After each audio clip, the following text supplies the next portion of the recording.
Okay, so this is a basic principle of the fluorescence microscopy, that we can use fluorescence and phosphorescence and they have to absorb the light and reflect it according to their properties. So now we will see what is the fluorescence or major difference between the fluorescent and phosphorescence. So the fluorescence, this is the emission of the light by a substance that has absorbed light or other electromagnetic radiation. तो इसमें जो emission होगा light का, that will be done by a substance that has absorbed light or other electromagnetic radiation. So, not only the light that can be absorbed by the fluorescence, but also the electromagnetic radiations can be done by the use of fluorescence. But if we see what is the condition with the phosphorescence, so this is a special type of photoluminescence. तो इसमें जो फोटोल्यूमिनेसेंस का जो phenomena है, means light को एक तरीके से एमिट करने का जो फिनोमेना है इसके अंदर, that is related to fluorescence but not exactly how it will be working in the case same like the fluorescence. थोड़ा सा इसमें डिफरेंस है. Like what is the major difference between them? The phosphorescent material does not immediately re-emit the radiation it absorbs. जो मैंने अभी तुम्हें last slide में बताया था कि इनका जो एब्जॉर्प्शन पावर है और जो ये री-एमिट करते हैं स्टार्टिंग में, ये एब्जॉर्प्शन पावर फ्लोरेसेंस से ज़्यादा है.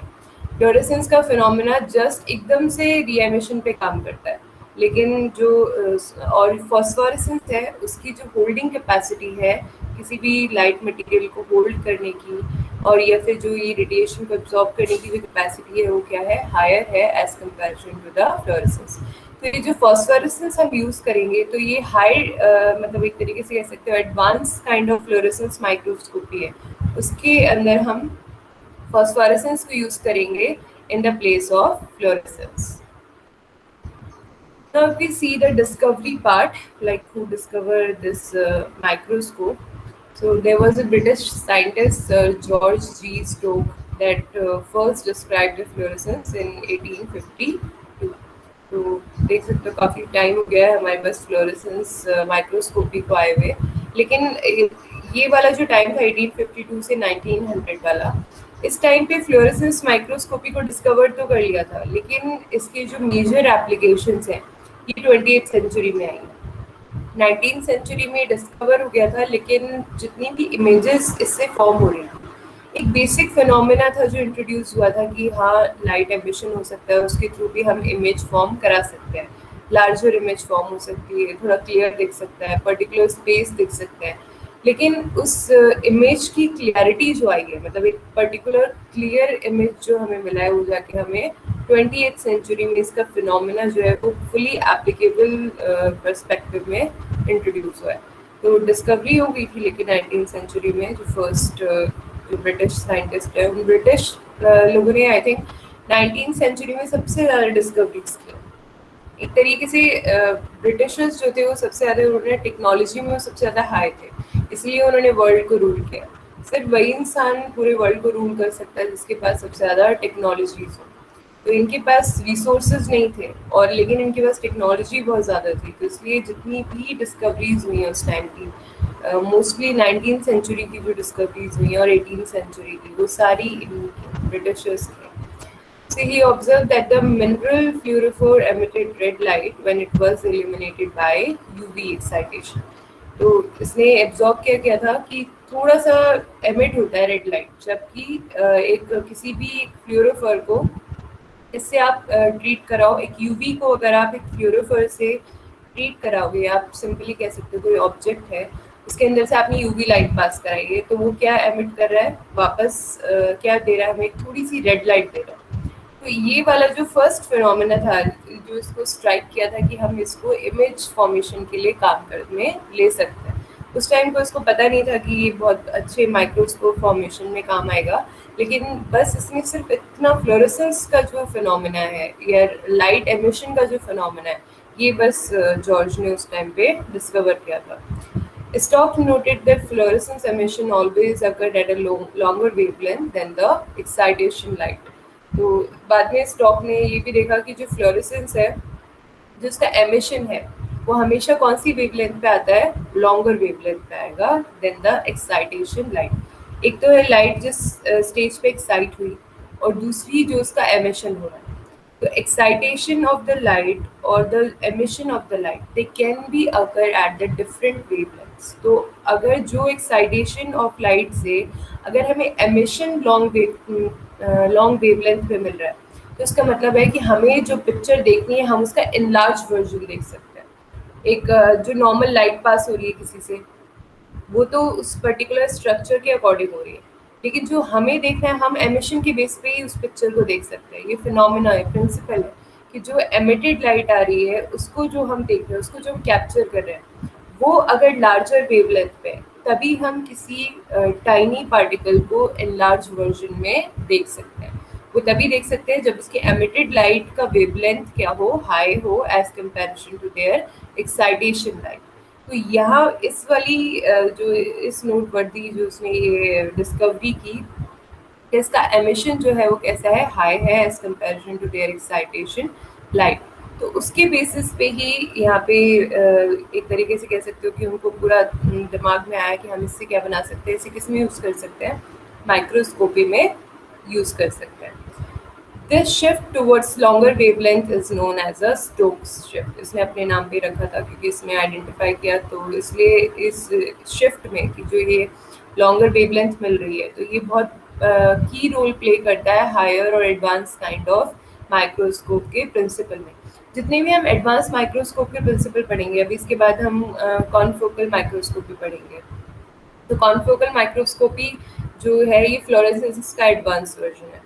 तो उसमें भी प्रिंसिपल जो है वो ये यूज़ होने वाला है हर जगह। प्रिंसिपल जो है, इवन आप कंपाउंड माइक्रोस्कोप की बात कर लो या फिर हम किसी भी माइक्रोस्कोप की बात कर रहे हैं जिसमें कि एक लाइट का यूज़ हो रहा है, तो लाइट वाली जितनी भी चीज़ें वो अगर हमें पिक्चर दिखाने पे बात करिए, मतलब हमें उसका इनलार्ज वर्जन दिखाने के लिए बात करिए, तो हम कौन से वाले फिनोमेना पे बात करते हैं, स्टोक शिफ्ट पे ही बात करेंगे, क्योंकि ये इसका बेसिक जनरल फिनोमेना है image enlargement के लिए।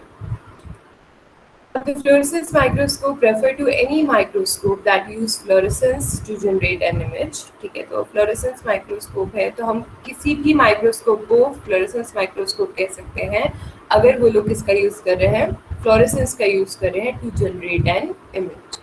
Where it is more simple setup like epifluorescence microscope. अब ये जो सेटअप है कि फ्लोरेसेंस को यूज़ करके इमेज का फॉर्मेशन करना, तो इसमें एक तो सबसे सिंपलेस्ट फॉर्म भी हो सकता है। सबसे सिंपलेस्ट फॉर्म है एपीफ्लोरेसेंस माइक्रोस्कोप, जिसके अंदर नॉर्मल इमेज हम पास कराते हैं फ्लोरेसेंस के थ्रू, और उसका जो भी रिफ्लेक्शन है वो हम देख लेते हैं। वो नॉर्मल बिल्कुल, उसमें कोई एडिशनल चीज़ हमने यूज़ नहीं की है, जो बेसिक प्रिंसिपल पे काम करती है, that is epifluorescence microscope. Another hand complicated design like the confocal microscope. अभी मैंने बताया था तुम्हें, नेक्स्ट जो हम इसका एडवांस वर्जन पढ़ेंगे। Confocal microscope is not exactly the fluorescence microscope, but ये क्या है, एक तरीके से इसका एडवांस वर्जन है। लेकिन हाँ, प्रिंसिपल अगर आप देख रहे हो तो इसका जो मेजर प्रिंसिपल है, जो स्टॉक शिफ्ट का जो मैकेनिज्म है, वो इसके अंदर फॉलो ज़रूर होता है, लेकिन उन्होंने काफ़ी सारे इसमें डाइवर्जेंस लाए हैं to have a clear picture. क्योंकि अभी हम पढ़ेंगे फ्लोरेसेंस माइक्रोस्कोप जो है, एक तरीके से कह सकते हो कि ऑब्जेक्टिविटी अच्छी है उसकी, लेकिन क्लियरिटी उतनी अच्छी नहीं है, क्योंकि जब बहुत ज़्यादा लाइट एमिट होती है तो आप ब्लर हो जाते हो। आप देखते हो ना, जब हम घर के अंदर से बाहर निकलते हैं, अब बाहर कहने के लिए तो बहुत ज़्यादा लाइट है, आपको हर चीज़ क्लियर दिखनी चाहिए। सेम यही फिनोमेना फ्लोरेसेंस के अंदर, लाइट बहुत ज़्यादा है लेकिन बहुत ज़्यादा लाइट आपको ब्लर कर देती है। देखते हैं ना, एकदम से हमें दिखना बंद हो जाता है थोड़ी देर के लिए। तुम सूरज की तरफ देखो, थोड़ी देर बाद तुम्हें नहीं दिखेगा, क्यों? क्योंकि इतनी ज़्यादा लाइट है कि आप उसे फोकस नहीं कर सकते। तो सेम फ्लोरेसेंस में भी यही होता है। जैसे एपी फ्लोरेसेंस है, तो उसमें ये प्रॉब्लम है कि अगर आप उसे देखोगे तो वो इतनी ज़्यादा लाइट एमिट कर रहा होता है कि आप उसको क्लियरली देख नहीं सकते। स्ट्रक्चरल एनालिसिस जो है वो बहुत ज़्यादा शार्प नहीं होगा एज कंपेरिजन टू अगर हम कॉन्फोकल माइक्रोस्कोप देखें। अभी हमने लास्ट कॉन्ट्रास्ट फेज माइक्रोस्कोप पढ़ा था, तो कॉन्ट्रास्ट फेज माइक्रोस्कोप है, कॉन्फोकल है, या फिर बाद में जो हम इसके एडवांसेस है सेम और टैम है, चलो वो तो बहुत ज़्यादा एडवांस है। लेकिन ये जो दो तीन कंपैरिजेबल माइक्रोस्कोप है, इनमें जो फ्लोरेसेंस में जो एपी फ्लोरेसेंस माइक्रोस्कोप है, इसमें पिक्चराइजेशन जो है वो इतना क्लियर नहीं होगा जितना कि कॉन्फोकल माइक्रोस्कोप में होगा, क्योंकि कॉन्फोकल माइक्रोस्कोप में इन्होंने एक पर्टिकुलर बीम लाइट प्रिपेयर किया है। जब उसे पढ़ेंगे तब समझ में आ जाएगा तुम्हें। तो जिससे उसका रेजोल्यूशन पावर कैसा हो गया है, बेटर हो गया है। तो इसलिए इसका कॉम्प्लिकेटेड वर्जन भी हो सकता है और बहुत ही सिंपलेस्ट काइंड ऑफ माइक्रोस्कोप भी प्रेजेंट हो सकता है इसके अंदर। On 8th October 2014, the Nobel Prize in Chemistry was awarded to Eric Barres, William Warner, and Stephen Heil for development of super resolved fluorescence microscopy, which bring optical microscopy into nano dimension. अब देखो कितना बाद में जाके इसका एक तरीके से पूरा अच्छे से जो फाइनल वर्जन आया फ्लोरेसेंस माइक्रोस्कोपी का, स्टार्ट हो गई थी 18 में, 1850 के करीब में ये फिनोमेना जो है वो डिस्कवर हो गया था। लेकिन इसकी प्रॉपर प्रैक्टिकल एप्लीकेशंस जो है वो अब जाके like 6 and 7 years ago only. तो इस टाइम पे जाके इसका प्रॉपर एक तरीके से कह सकते हो एप्लीकेशन पर्पस में ये काम आया है। तो अब लेकिन इसने ऑप्टिकल माइक्रोस्कोपी को नैनो डायमेंशन में पहुंचा दिया है। नैनो डायमेंशन में पहुंचाने का मतलब नैनोमीटर्स जो होते हैं वो सबसे छोटी यूनिट है किसी भी चीज़ को साइज मेजर करने के लिए। तो जब मैंने तुम्हें सैम और टैम का ओवरव्यू दिया था तब मैंने उसमें बताया था तुम्हें कि 1 से 100 नैनोमीटर हम सैम में कर सकते हैं, सॉरी 40 से 100 नैनोमीटर हम सैम में कर सकते हैं, और 40 से भी नीचे 20 से भी नीचे अगर करना है तो हम टैम का यूज़ कर सकते हैं। तो नैनो डायमेंशंस हम वहाँ पे ले लेते हैं। मानो कि अगर कोई 200 नैनोमीटर के करीब है, 200 नैनोमीटर से 500 नैनोमीटर की जो स्ट्रक्चर है, कोई भी नैनो पार्टिकल है, तो उसको हम इससे क्या कर सकते हैं, देख सकते हैं। और जो कि एक तरीके से कह सकते हो कि that is a big achievement, क्योंकि बहुत टाइनी होते हैं पार्टिकल्स। तुम उसको अपने मतलब देख ही नहीं सकते, उसको तुम्हें पता भी नहीं चलेगा। जो डस्ट पार्टिकल है उनसे भी छोटे होते हैं, हम डस्ट को ही नहीं देख पाते तो उनको कैसे देखेंगे। तो ये वाले जो माइक्रोस्कोप्स हैं, इन्होंने क्या किया है, एक तरीके से इस चीज़ के लिए ऑब्टेन कर लिए, अपनी कैपेसिटी इंक्रीज कर लिए कि वो नैनो डायमेंशंस में भी क्या कर सकते हैं, काम कर सकते हैं। क्योंकि नैनो टेक्नोलॉजी में एक तरीके से कह सकते हैं हमारी पूरी अर्थ की बहुत सारे मिस्ट्रीज हैं जो कि नैनो स्ट्रक्चर्स में छुपे हुए हैं। ऐसे कहते हैं लोग कि अगर हम फ्यूचर में जैसे लोग रिसर्च कर रहे हैं तो नैनो टेक्नोलॉजी एक तरीके से आगे जाके कह सकते हैं कि पॉल्यूशन कंट्रोल है, प्लांट्स का किस तरीके से हम एक तरीके से दोबारा इनको उसी फॉर्म में ला सकते हैं। तो ये सब चीज़ें जो है नैनो टेक के अंदर छुपी हुई हैं। तो कोई भी ऐसी टेक्निक्स जो कि नैनो टेक्नोलॉजी को एनहांस करती है वो फ्यूचर टेक्निक है। तो इसलिए अब जाके इन्होंने माइक्रोस्कोप को इस लेवल पे लेके आया कि वो नैनो डायमेंशंस पे क्या कर सकते हैं, काम कर सकते हैं। Next, what is the principle of the fluorescence microscopy. तो वैसे तो जनरली तुमको आइडिया होगा what is the principle, but ठीक है, रीड आउट कर लेते हैं इसको। The specimen is illuminated with the light of a specific wavelength. तो सबसे पहली बात है कि जो भी इल्यूमिनेशन यहाँ पे होगा that will be happen on a very specific kind of wavelength which is absorbed by the fluorophore, causing them to emit light of longer wavelength. तो पहले तो fluorophore से क्या होंगे, absorb होंगे, then they will be have to emit on the longer wavelength. तो जिस wavelength पे उनका एब्जॉर्प्शन हुआ है, एमिशन हमेशा किस पे होगा, हाई वेवलेंथ पे होगा। The illumination light is separated from much weaker emitted fluorescence through the use of a special emission filter. अब इसमें जो emitted light है वो कैसी होगी, उसका जो एक तरीके से कह सकते हो उसका जो ट्रैवल है वो कैसा हो सकता है, वीकर हो सकता है, because of the weaker emitted fluorescence. तो उसके लिए हमें स्पेशल काइंड के यहाँ पे फिल्टर यूज करने पड़ते हैं जिसको हम कहते हैं स्पेक्ट्रल एमिशन फिल्टर। तो इसमें अब हमें नेक्स्ट जो चीज़ देखनी है वो यही है कि किस तरीके से एमिशन के टाइम पे ये फिल्टर्स जो है हेल्प करते हैं to make a picture. These are called as the diachronic filters. Okay, they are very thin film filter, but they are having very accurate color filter for the specific light. तुमने देखा होगा light जो rainbow है या prism के through जब हम light pass कराते हैं तो मल्टीपल कलर पे according to their wavelength they can be diffracted. तो इस पैटर्न के लिए डिफ्रैक्शन ऑफ द लाइट, और उस डिफ्रैक्शन ऑफ द लाइट को एक पर्टिकुलर डायरेक्शन देने के लिए हम इन फिल्टर्स को यूज करते हैं। लाइट तो डिफ्रैक्ट होती है, रिफ्लेक्शन होता है that have to be on perfect angle. Reflection का एक एंगल बनता है, डिफ्रैक्शन का कोई एंगल नहीं होता। ठीक है, डिफ्रैक्ट होती है लाइट तो वो स्कैटर्ड होती है। तो स्कैटर्ड लाइट को अगर आप देखोगे तो आप कुछ नहीं देख सकते स्कैटर्ड लाइट के अंदर इनटू अ माइक्रोस्कोप। तो इसके लिए फिल्टर्स को यूज़ किया जाता है। जब भी वो लाइट जो है इससे पास होती है तो एक पर्टिकुलर रिफ्लेक्शन प्रोवाइड कराती है, कि मतलब जो भी डिफ्रेक्शन आप कह सकते हो सिंपल की डिफ्रेक्शन ऑफ लाइट को रिफ्लेक्शन में कन्वर्ट करने का काम करता है, जो मतलब हम उसको देख पाए, एक इमेज फॉर्मेशन को ये पॉसिबल बनाता है। क्योंकि जो एमिशन है वो बहुत हायर वेवलेंथ पे होते हैं, लेकिन उनका एक तरीके से मूवमेंट जो है बहुत स्लो होता है because of that weaker fluorophore. तो वीकर फ्लोरोफॉल की वजह से जब वेवलेंथ ज़्यादा हो और एमिशन कम हो तो उस चीज़ को स्कैटर्ड वो और भी ज़्यादा स्कैटर्ड होती है। तो इसलिए एक पर्टिकुलर चीज़ चाहिए हमें टू रीस्टोर दीज थिंग्स। तो रीस्टोरेशन प्रॉपर्टी जो है इन फिल्टर्स के अंदर प्रेजेंट होती है। Now we will see the fluorophore, how the fluorophore work in the fluorescence microscopy. So fluorophore is a fluorescent chemical compound that can re-emit light upon light excitation. तो ये major normal phenomena ही पूरा fluorescence का इस पर depend करता है। ये light को एब्जॉर्ब करता है और उसके बाद लाइट को क्या करता है, after light excitation they will start re emitting light. So the fluorescence typically contains several combined aromatic groups or plain or cyclic molecule or several pi bonds. So there are several things which can be a component material for a fluorophore. तो ये जितने भी aromatic groups हैं, cyclic molecules हैं, ठीक है, इसकी chemistry है। मतलब अगर तुमसे कोई पूछे कि what are the major composition of the fluorophore, so these are the things which can be make the fluorophore material. Fluorophore ये जितने भी ग्रुप्स हैं, साइक्लिक मॉलिक्यूल्स हैं, एरोमेटिक रिंग्स हैं, इनमें इस तरीके की जो ये पाई बॉन्ड्स हैं, इनका जो मेजर कॉन्फर्मेशन है वो है इसलिए कि ये ज़्यादा देर तक एब्जॉर्ब करके उसको रख नहीं सकते।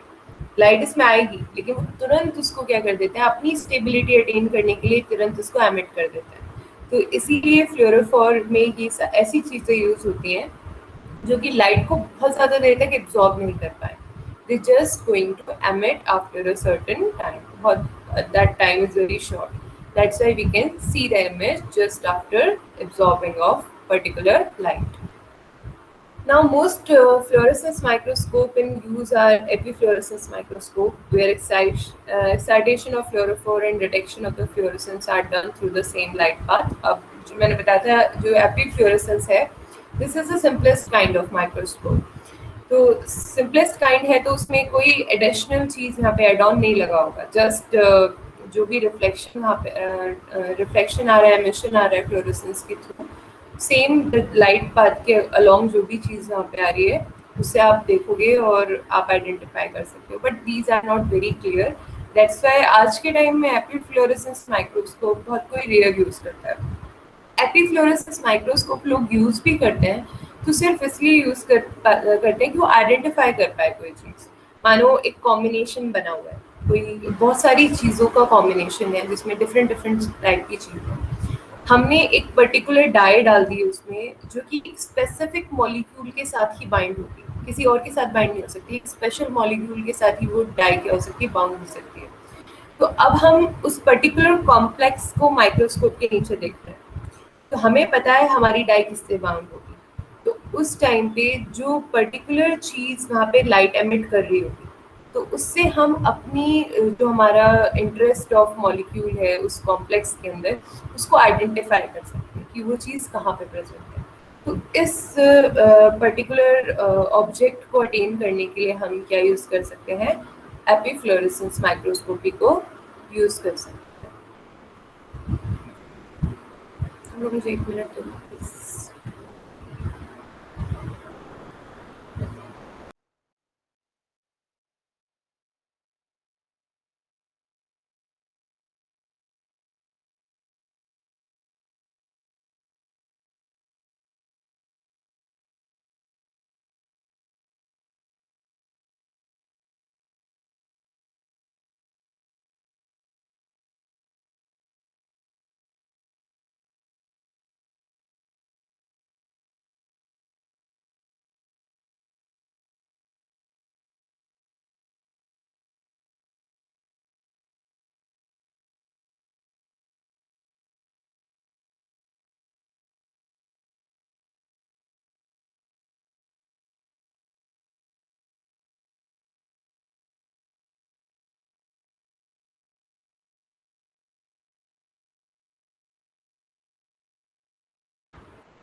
ठीक है, इसमें अब लास्ट हमारा क्लास में क्या पढ़ते हैं,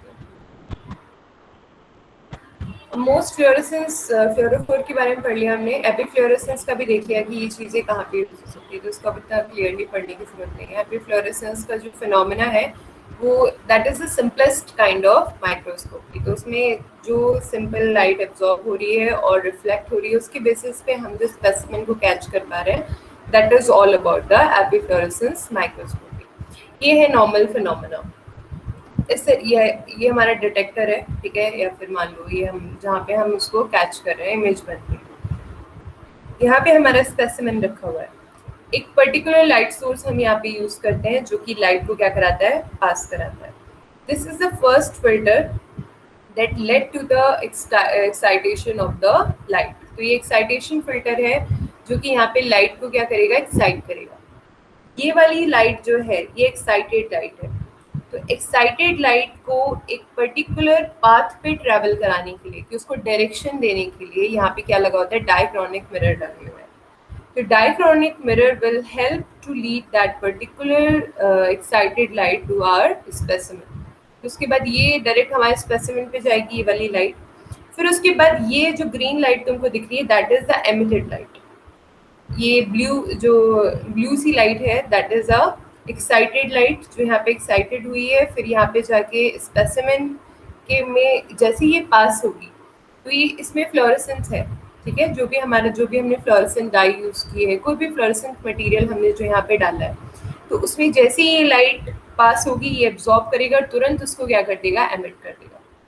तो उसका एमिशन जो है वो यहाँ पे हम देखते हैं, और कोई फिल्टर यहाँ पे नहीं लगा हुआ। तो अब इस तरीके का जो एमिशन हमको यहाँ पे दिखता है, मुझे पर्सनली मैंने एक ही बार काम किया इस पे और मुझे ये लगता है कि ये सबसे बेकार तरीके का माइक्रोस्कोप है। सिर्फ इसमें तुम किसी चीज़ की लोकेशन जो है वो आइडेंटिफाई कर सकते हो, अदरवाइज इसका कोई बहुत अच्छा यूज़ नहीं है।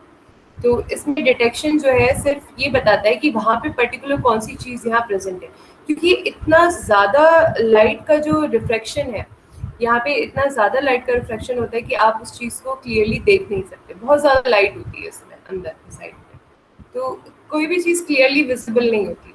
तो इसमें सिंपल जो एक लाइट यहाँ पे एमिट होके दिख रही है, तो यहाँ पे जो डिटेक्टर है वो सिर्फ एमिटेड लाइट को क्या करता है, कैच करता है और हमें इमेज का फॉर्मेशन दिखाता है। तो ये इसका सिंपल फिनोमेना है, that is the phenomena epifluorescence micro. अगर यहीं पे हम ऑप्टिक जब हम कॉन्फोकल माइक्रोस्कोपी पढ़ेंगे तब देखना उसका फिनोमेना बहुत अच्छा है। मतलब एक तरीके से कह सकते हो they are the kind of very advance kind of microscopy.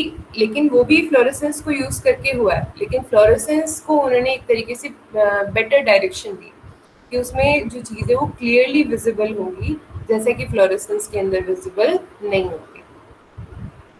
अब ये इसका इस तरीके से दिखता है फ्लोरेसेंस एपीफ्लोरेसेंस माइक्रोस्कोप। इसमें यहाँ पे देखो डिजिटल कैमरास लगे हुए हैं, ये आप यहाँ से आई के थ्रू भी देख सकते हो। ये एपीफ्लोरेसेंस लैम्प हाउस है, यहाँ से लाइट पास होगी। इस जगह से एक्साइटेशन फिल्टर लगे हुए होंगे यहाँ पे अंदर, जो कि लाइट को एक्साइट करके यहाँ पे भेज रहे हैं।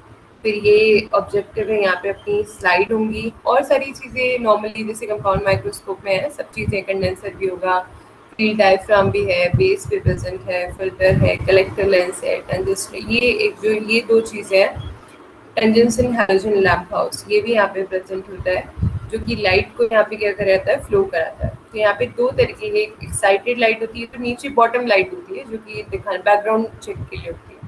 तो इस जगह पे ये एक्साइटेड लाइट यहाँ पे आती है, फिर एमिटेड होके वापस इस जगह से यहाँ पे जो ये हमारा मिरर लगा हुआ था, तो मिरर तो किसके लिए होता है कि लाइट को नीचे भेजे एक्साइटेड। दूसरा मिरर है जो एमिटेड लाइट को कहाँ पे भेज रहा है, हमारे आई पीस तक कह सकते हो, तो फॉलो अप करा रहा है।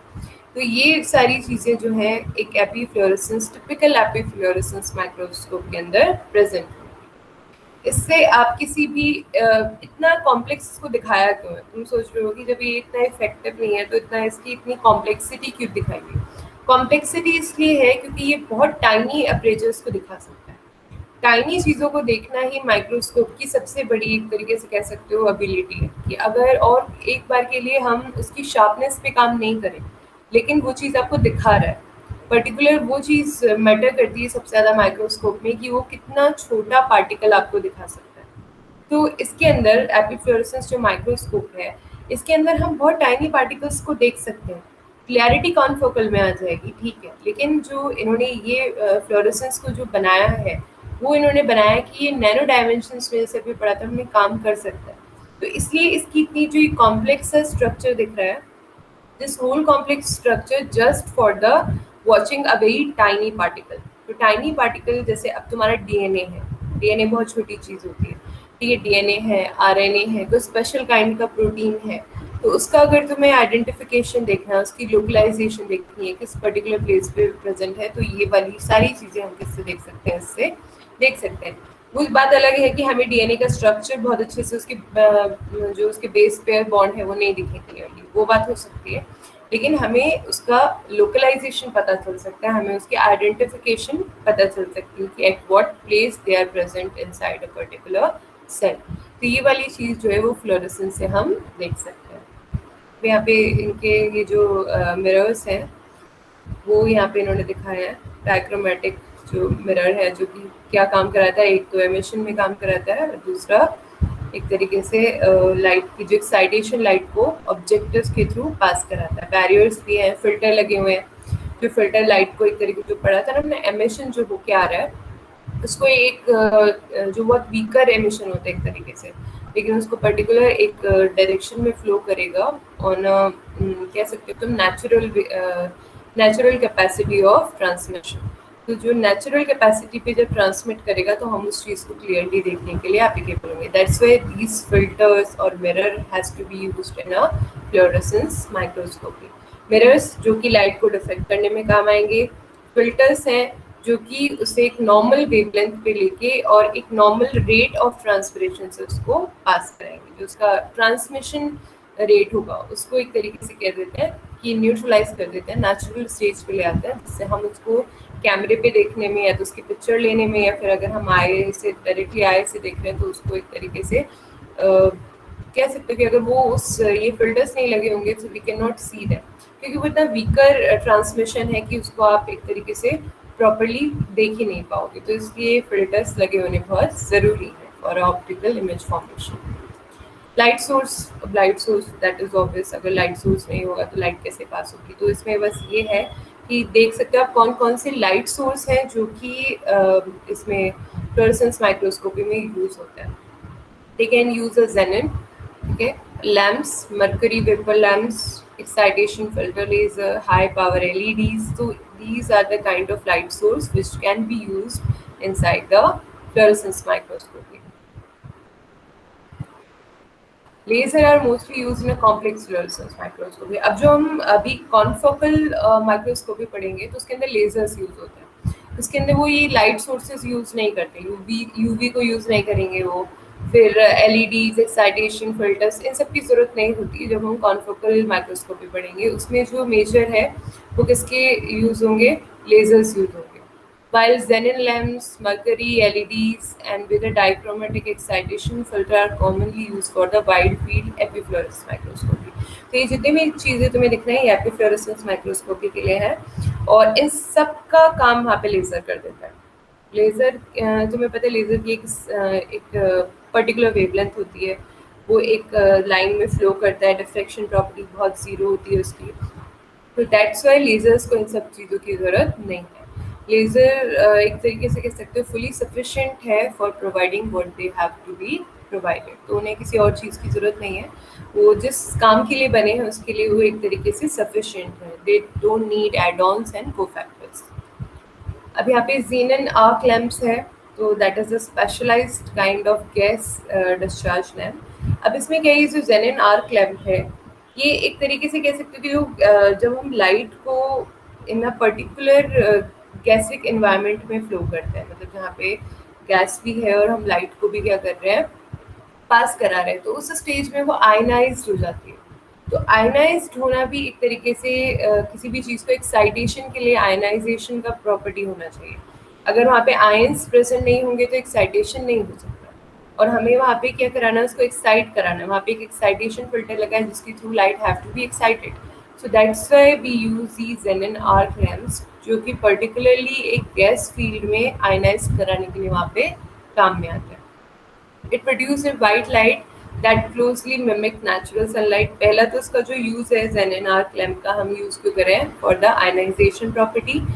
सेकेंड कि एक तरीके से जो नेचुरल सनलाइट है उसकी मिमिक कर सकते हैं, मतलब that is not actual sunlight but वो कैसी बहुत हद तक किससे मिलती है, जो नेचुरल सनलाइट है उसकी तरह ही वाइट लाइट प्रोड्यूस कर सकती है. तो इसलिए कह सकते हैं कि जेनिन आर्क लैम्प्स जो है they can be use as a good light source in fluorescence microscopy. Now the biological fluorescence stains. तो अब जैसे हम सैफ्रन यूज करते हैं नॉर्मल अपने लाइट माइक्रोस्कोप या कंपाउंड माइक्रोस्कोप में देखने के लिए, लेकिन अगर हम फ्लोरेसेंस को यूज करेंगे तो यहाँ पे फ्लोरेसेंस माइक्रोस्कोप यूज कर रहे हैं तो हमें डाई भी कैसी होनी चाहिए, हमारे स्टेन्स भी कैसे होने चाहिए, फ्लोरेसेंस होने चाहिए. तो उसके लिए हम DAPI और हॉशेस दो स्टेन्स हैं जिनको यूज़ कर सकते हैं. तो जस्ट तुम्हें इसके नाम पता होने चाहिए और कुछ नहीं. ये दो कि अगर उनसे पूछे कौन से न्यूक्लिक एसिड स्टेन करने के लिए, मोस्टली दोनों जो फ्लोरेसेंस स्टेन है अभी मैं बताया भी था तुम्हें, DNA और प्रोटीन्स और RNA इन सबके लिए यूज़ होता है ये वाला जो माइक्रोस्कोप है. तो जनरली हमें इस तरीके की डाई चाहिए होती हैं जो कि न्यूक्लिक एसिड स्टेन कर सकें. तो न्यूक्लिक एसिड स्टेन करने के लिए जो डापी भी कहते हैं उसको और DAPI भी बोल सकते हो तुम, एंड हॉशेस, ये दो स्टेन्स हैं जो कि प्रेफरेबली यूज होता है. डापी है डाइमिडोनोफेनॉल इंडोल्स. तो इसमें जो फ्लोरेसेंस स्टेन है that can bind strongly to the A anti rich region in DNA, adenosine and thyroid. दोनों जो इसके बेस पेयर्स हैं इनके साथ ये क्या कर सकती है, एड ऑन हो सकती है DNA के अंदर. तो इन दोनों के अगर कोई भी चीज़ इनके साथ बाइंड अप कर सकती है तो हमें बेस में कॉन्फ़िगरेशन पता चल सकता है. तो क्योंकि हर एक पर्टिकुलर DNA का अपना एक सीक्वेंस होता है, तो उस स्पेसिफिक सीक्वेंस के साथ अगर वो बाइंड कर रही है तो हम किसी भी अगर हम जो पर्टिकुलर DNA को ढूंढ रहे हैं तो उसको हम ढूंढ सकते हैं by the help of these staining capacities. Hauschett stain है, they are a part of family of blue fluorescent dye used to stain DNA. तो ये भी एक फैमिली किसकी है, ब्लू फ्लोरेसेंस डाई की फैमिली के अंदर आता है. और ये भी किसको काम में यूज स्टेन करने के लिए, DNA को स्टेन करने के काम में आता है. तो ये दो मेजर डाई हैं जो कि हम किस में यूज करते हैं, फ्लोरेसेंस माइक्रोस्कोपी में यूज करेंगे.